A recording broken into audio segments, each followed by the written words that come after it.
Kalau ditanya pernah nyerah, hampir nyerah.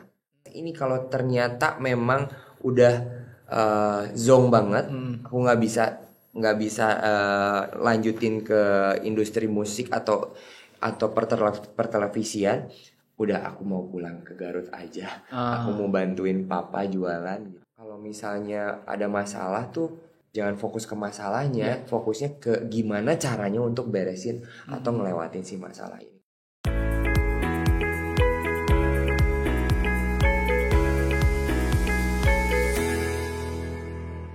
Selamat datang semuanya di Gilgal Podcast bersama dengan aku, Revi. Dan hari ini kita mau ngobrol-ngobrol lagi sama narasumber kita buat belajar-belajar bersama-sama supaya setiap dari kita juga kehidupannya bisa semakin baik, punya hikmat yang lebih betul, dan nantinya kita bisa menjadi hidup kita dengan lebih berhasil juga di dalam Tuhan.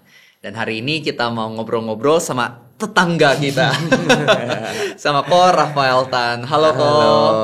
Halo semuanya. Halo semuanya. Nah, hari ini aku pengen ngobrol-ngobrol sama Koko. Masih ada satu hal nih, aku sama ini juga mungkin masih bingung. Bukan bingung ya, tapi lebih kepo lah, pengen tahu tentang gimana Ko Rafael bisa awal masuk ke dunia entertainment. Kan pasti nggak mudah tuh ya Ko. Gimana caranya bisa diterima masuk gitu?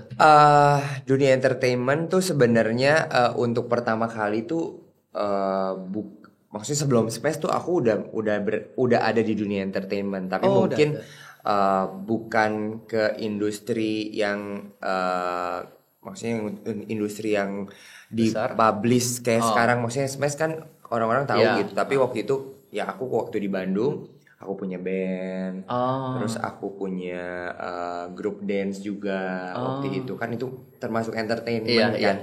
Nah jadi kalau misalnya sekarang teman-teman yang lihat tuh, oh Rafael Smash langsung waktu 2010 keluar gitu. 2011 aja udah kayak jobnya di mana-mana. Bukan begitu kawan. Sebelumnya aku jatuh bangun juga tuh panjang banget gitu. Waktu dari kecil memang aku sudah suka nyanyi gitu. Dari waktu itu makanya yang bikin aku masuk ke gereja juga gara-gara aku suka nyanyi ini gitu. Karena waktu itu kan masih kecil gitu, umur berapa tahun lah, suka nyanyi terus akhirnya mama bawa ke gereja gitu.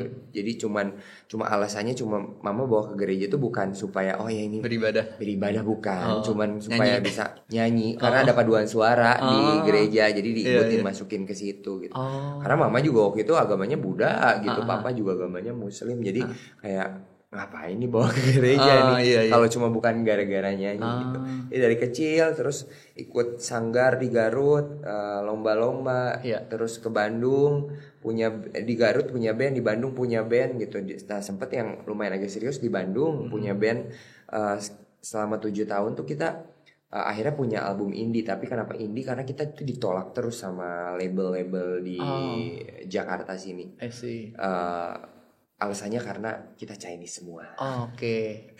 Karena sipit semua. Aduh band lu tuh bagus banget, cuma sipit semua gitu. Karena dulu tuh untuk wajah oriental pada tahun berapa itu?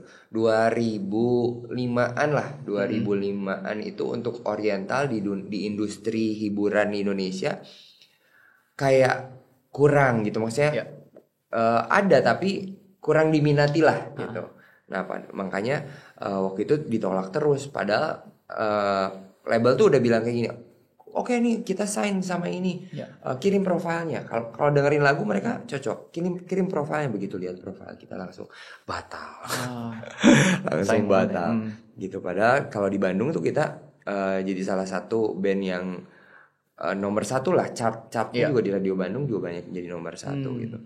Terus udah gitu harus ya itu satunya ditolak. Terus udah gitu aku sering ikut casting dan lain sebagainya. Film pun juga gak pernah ada yang masuk. Dulu pernah ada yang nawarin untuk jadi bintang iklan gitu. Aku udah ikut casting, keterima. Oke, keterima. Terus akhirnya udah mau deal, dia bilang ya paling nanti keambilnya kakinya aja segini. Terus aku kayak cuma kaki doang ternyata ya kok. Ngapain saya casting ya gitu. Cuma kakinya aja segini. Harusnya kakinya gitu aja yang dimunculin. Udah jauh-jauh dari Bandung ke Jakarta, akhirnya aku gak ambil gitu. Jadi kalau misalnya teman-teman sekarang ngelihat kayak wah Rafael tuh beruntung banget gitu masuk Smash langsung boom gitu. Ya. Padahal sebelumnya aduh di ngeband dibayar cuma dapat 200.000 gitu. Itu pun juga yang kayak ya paling cuma buat apa ya oke itu gitu. Dan makanya ya aku proses masuk dunia entertainment pun juga nggak yang seinstan itu gitu. Semuanya ada prosesnya, itu udah melewati ini itulah istilahnya di dunia per entertainmentan ini gitu. Di tengah itu semua pernah nggak kok Rafael merasa kayak udah gue kayaknya nyerah aja nih, soalnya kan udah ditolak terus, mungkin abis itu kelihatannya kan mungkin aku nggak tahu ya, mungkin bertahun-tahun kelihatan nggak ada hasil. Kok Rafael pernah kepikiran nyerah nggak? Apa yang bikin kok Rafael tetap mau lanjut terus waktu itu? Karena kemauan aku dari kecil tuh, aku kalau ditanya cita-cita kamu mau jadi penyanyi, mau masuk TV gitu. Jadi makanya aku yang kayak sekuat tenaga banget nih, wah gue harus jadi artis nih gini. Yeah. Tapi kalau ditanya pernah nyerah, hampir nyerah. Karena aku udah bilang kayak gini, kalau misalnya ini terakhir nih Smash ini kalau ternyata memang udah zong banget, aku nggak bisa lanjutin ke industri musik atau pertelevisian, udah aku mau pulang ke Garut aja. Aku mau bantuin papa jualan gitu. Udah sampai di tahap itu gitu. Tapi ternyata Tuhan kasihnya nggak lain gitu. Gitu sih. Kaget gak pas ternyata Smash ini meledak waktu itu? Kaget banget gitu. Karena pas mau ikut audisi Smash ini pun juga aku tadinya nggak mau ikutan. Karena waktu itu ada tawaran untuk casting film di Jakarta, audisi Smash ini. Tapi aku lebih milih casting film yang di Jakarta gitu waktu itu.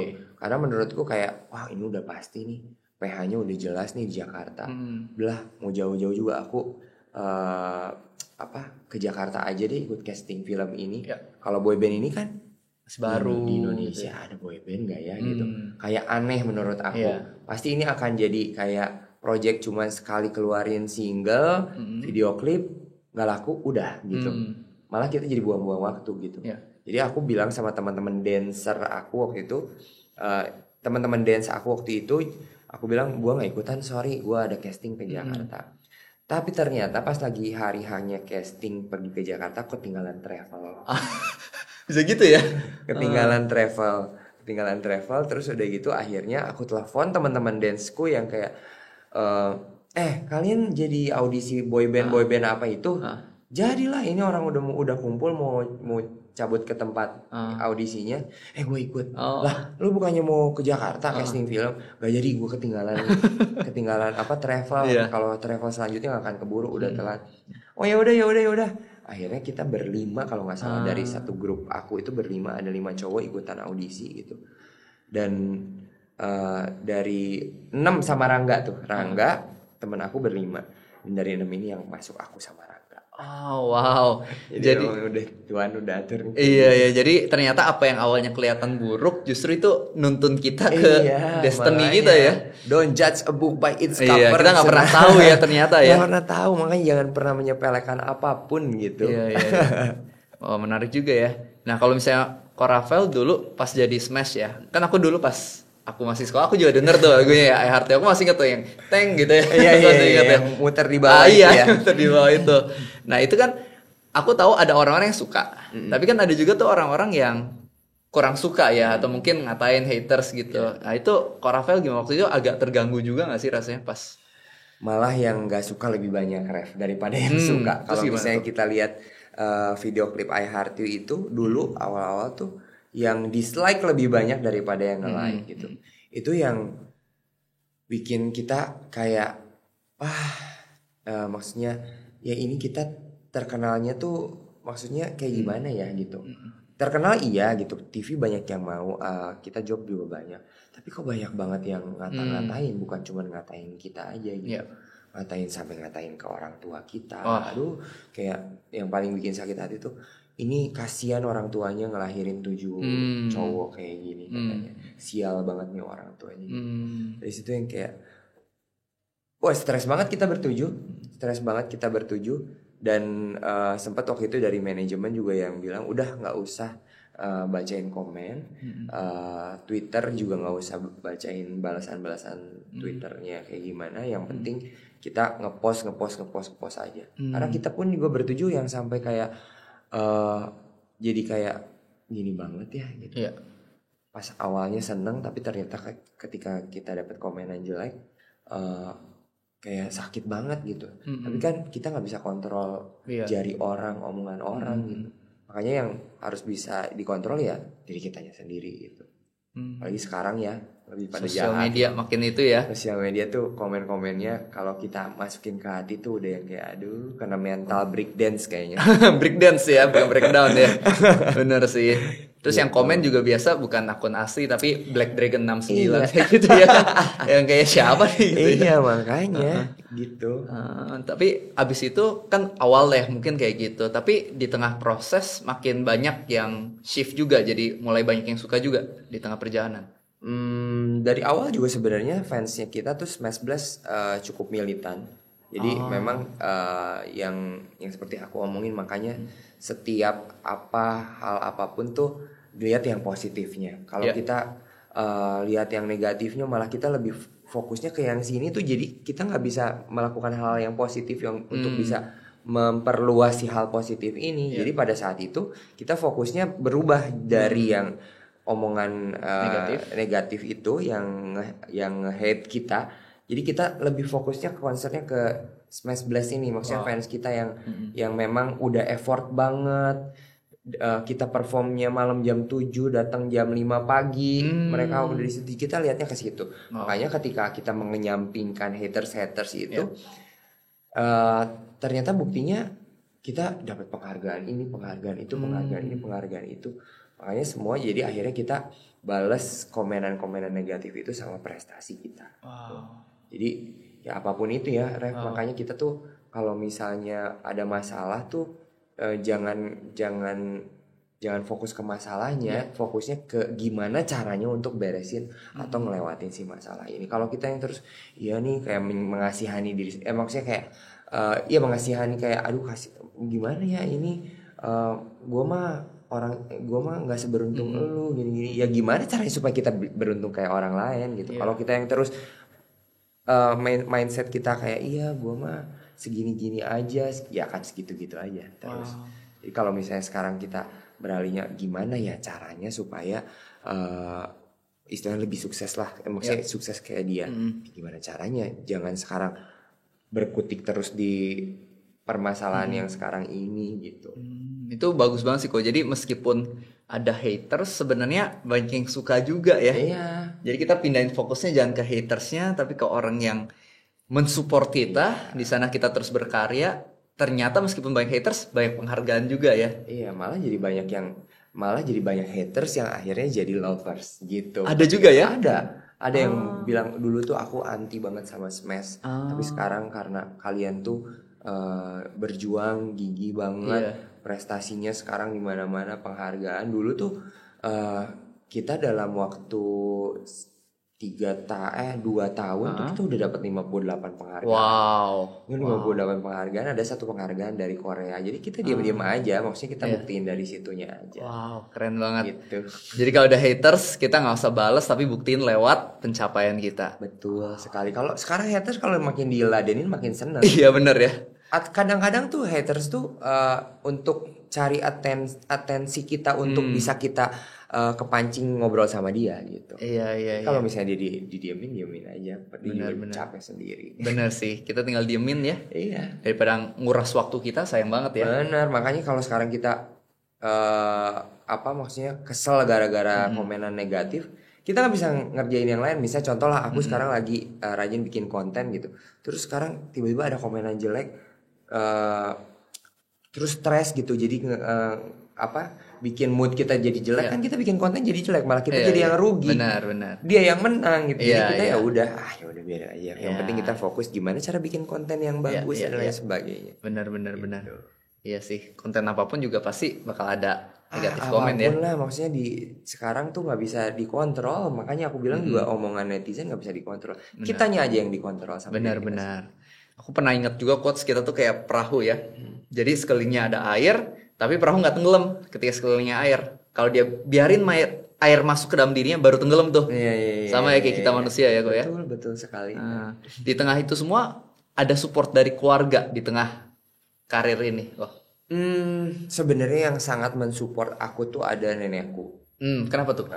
Jadi dari dulu aku tuh nggak boleh nyanyi sama apalagi papa aku ya. Oh, Papa aku tuh dia yang tipenya orang yang kayak kamu harus belajar, harus jadi sarjana, lulus sarjana, harus punya pekerjaan ini. Sampai kapan jadi penyanyi gini. Jadi waktu itu pun juga waktu mau kuliah aja aku sama papa aku gini. Oke, papa bayarin kuliah, tapi kamu harus milih mau nyanyi. Kalau kuliah kamu nggak boleh nyanyi. Nah, kalau misalnya kamu mau nyanyi tapi papa nggak bayarin kuliah. Waktu itu tuh kayak gitu. Tapi ketika aku maksudnya papa reaksinya kayak gitu, nenek aku ini yang support aku gitu. Kayak waktu zaman ngeband gitu, karena nggak tahu ya, darah seni aku tuh kayaknya bisa nyanyi tuh dari nenekku ini gitu, dari mamanya mama. Jadi makanya dia seneng banget gitu, kayak tiap hari aku selalu disuguhin lagu ini kamu harus bisa, nanti kalau kamu jadi penyanyi jangan cuma bisa nyanyi lagu pop aja, kamu harus bisa nyanyi lagu keroncong, lagu ini. Di situ tuh disupport banget sampai saat itu. Waktu kan namanya kalau ngeband itu kita harus punya alat masing-masing. Kalau vokalis punya wireless sendiri gitu. Pada saat itu aku belum punya wireless, minta ke papa nggak dikasih. Akhirnya mami aku ini nih yang diam-diam jualin emasnya dia. Ini neneknya berarti ya? Iya, almarhum udah meninggal. Terus pinjem ke saudaranya untuk bisa beliin aku mic wireless ini gitu. Jadi dari dulu tuh aku selalu bilang sama Mimi, pengen banget masuk TV, aku bilang kayak gitu. Terus pasti nanti kamu bisa masuk TV, nanti mami nonton gitu. Ternyata aku masuk TV tapi mami udah gak ada. Jadi kayak tapi pasti mami seneng lah di sana. Iya, pasti ngelihat juga ya pencapaiannya ya. Iya. Pengorbanan yang dilakuin nggak sia-sia semuanya ya. Gak sia-sia gitu. Dan mami pun juga bukan support di karir doang. Ketika mama papa divorce juga istilahnya yang menyelamatkan aku tuh ya mami aku ini gitu. Karena aku memutuskan aku nggak mau tinggal sama mama sama papa, tapi aku tinggalnya sama nenek aku ini. Jadi selama dari SMP 3 tahun aku di Garut, karena SMA aku pindah ke Bandung. Selama SMP tuh aku tinggalnya sama mami. Jadi mami semua yang maksudnya yang provide gitu. Iya. Jadi yang support secara kebutuhan sehari-hari dan juga buat mengejar mimpi ya. Betul. Dan mami aku juga banyak maksudnya aku banyak belajar juga dari mami aku gitu. Salah satunya yang aku inget tuh ketika ada orang yang marah sama kamu jangan balik marah. Waktu itu aku sempet berantem sama nenek aku yang satu lagi. Berantem sama nenek aku yang satu lagi, terus aku bilang aku nggak mau ketemu lagi sama emak, bilangnya udah almarhum juga. Aku nggak mau ketemu sama emak. Akhirnya dibawa sama mami untuk datang lagi ke emaknya, kayak maksudnya kayak nggak bisa, kamu harus tetap datang ke sana. Gitu. Buat minta maaf ya jadi ya. Buat minta maaf. Ya jadi banyak belajar lah. Dan pada saat mami dipanggil Tuhan juga ya sedih banget gitu. Aku yang sampai kayak istilahnya bilang sama Tuhan ini satu-satunya orang yang peduli di dunia ini, Tuhan ambil. Iya. Itu sih. Iya sih, cuman dari cerita Ko Rafael benar-benar satu orang tuh kalau misalnya mau berkorban, nunjukin kasih, itu bisa ngubah kehidupan orang lain luar biasa banget ya. Kayak Ko Rafael sekarang mungkin nggak bisa sekarang tanpa kasih dari nenek Ko Rafael dari mami. Iya, benar banget. Iya, benar sih. Makanya kita dalam hidup kalau ada keluarga, teman, kita juga harus benar-benar mengasihi mereka ya. Iya, benar. Maksudnya berbuat baik itu nggak pandang ke siapa sih. Itu ke siapapun juga kita harus menabur kebaikan gitu. Karena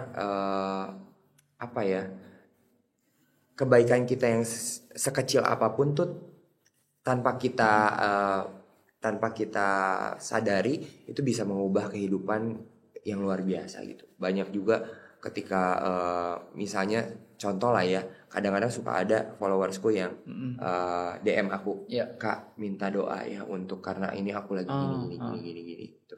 Terus udah gitu akhirnya aku kirim doa gitu. ternyata dia cerita ke temennya, terus lewat doa itu juga bukan hanya menyelamatkan si orang yang minta doa ini, tapi temennya yang diceritain juga ternyata punya masalah yang dia pengen bunuh diri gitu. Akhirnya lihat aku doain si yang temennya ini, akhirnya dia bilang kayak aku nggak mau jadi bunuh diri. Ternyata memang Tuhan itu peduli ya sama kita. Gitu.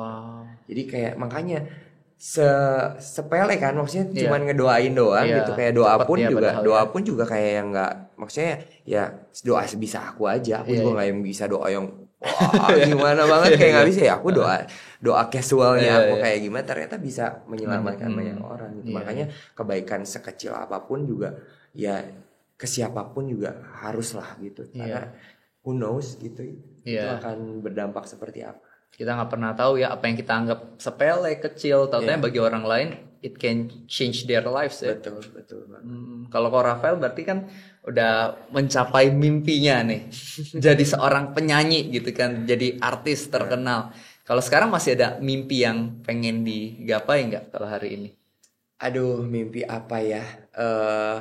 Kalau sekarang sih nggak tahu ya, pemikirannya kayak sekarang udah lebih dewasa, jadi aku mau ngalir aja, ikutin apa yang Tuhan kasih gitu. Maksudnya Tuhan bawa kemana gitu. Karena setelah melewati semuanya ternyata gak bisa diprediksi ya kemauan Tuhan tuh gitu. Jadi kadang-kadang kadang-kadang kita dibikin jatuh, kadang-kadang kita diangkat lagi gitu. Tapi ternyata dibikin jatuh pun juga Tuhan punya reason lah kenapa kita ada di musim kehidupan seperti itu. Jadi sekarang mimpinya apa ya? Mimpinya sekarang bisa mengikuti jalan Tuhan dengan baik. Oke, kalau misalnya nih kok tiba-tiba nih, ini cuman itu doang ya, asal-asal doang. Gimana kalau tiba-tiba Tuhan bilang, Rafael, tinggalin, misalnya kan karir nih ya, udah dibangun sosial media, karir, terus bilang tinggalin ini semua, aku pengen kamu lakukan satu hal baru nih yang Rafael nggak pernah coba lakukan sebelumnya, tinggalin kehidupan entertainmentnya total gitu. Kira-kira Rafael gimana? Apakah bakal oke atau ya oke lah, siapa yang enggak? Tetap oke ya. Kalau Tuhan Yesus sudah bilang kayak harus begini ya, kita sebagai anaknya ya oke. Bos, ikut aja. Why? Kenapa Rafael bisa bilang oke, aku pasti bakal ikut? Ya karena yang punya kehidupan kita Tuhan, bukan siapa-siapa gitu. Jadi maksudnya istilahnya ya bosnya kita ya Tuhan gitu. Jadi kita jadiin apa, kita punya apa di dunia ini kan Tuhan yang atur gitu. Makanya sekarang setiap doa juga Tuhan mau bawa aku kemana, mau Tuhan jadiin aku apa, aku nurut aja udah. Gitu, nggak mau yang kayak bandel-bandel kayak gimana, karena udah pasti kalau Tuhan udah bilang ini nggak usah diraguin lagi, bakal ada sesuatu hal yang baik gitu. Keren banget ya teman-teman ya. Jadi itulah kehidupan seorang Rafael yang menurut aku it really inspire me. Aku percaya teman-teman semua juga pasti terinspirasi ya. Gimana ya, kita mau sehebat apapun, udah karir seluar biasa apapun, tapi bos kita, atasan kita, bapak kita yang ciptain kita, juru selamat kita adalah Tuhan. Jadi apa yang Tuhan minta dari kita, Tuhan arahin kita kemana, percaya aja, taat. Dan pasti di masa depan nanti kalau kita ikut Tuhan ada sesuatu yang lebih besar dari yang pernah kita bayangkan dan harapkan. Mungkin apa yang kita lihat saat ini udah oke, tapi kalau kita ikut Tuhan pasti akan ada hal yang lebih besar lagi. Dan seperti yang tadi Rafael cerita juga ya teman-teman, bagaimana menjadi berkat itu luar biasa. Aku percaya setiap dari kita diberkati oleh Tuhan, dan oleh sebab itu Tuhan pengen kita juga jadi saluran berkat bagi banyak orang di sekitar kita. Rafael mungkin ada satu pesan. Bingung ya, satu pesan lagi. Apa nih pesannya nih kali ini nih? Ya seperti Tuhan Yesus yang punya kasih yang luar biasa. Kita harus selalu memberikan kasih kepada setiap orang. Dan kita harus selalu menjadi perpanjangan Tuhan dimanapun kita berada. Itu aja. Oke, thank you so much Rafael. Saat memberkati kita semua. Dan teman-teman semuanya jangan lupa, kalau kalian belum subscribe, belum nyalain tombol loncengnya, langsung subscribe, nyalakan tombol loncengnya, supaya setiap kali Gilgal Podcast punya materi-materi baru dengan narasumber yang luar biasa tentunya, teman-teman bisa ikut dan juga diberkati olehnya. Oke, sampai jumpa di sesi yang selanjutnya. Bye-bye and God bless you.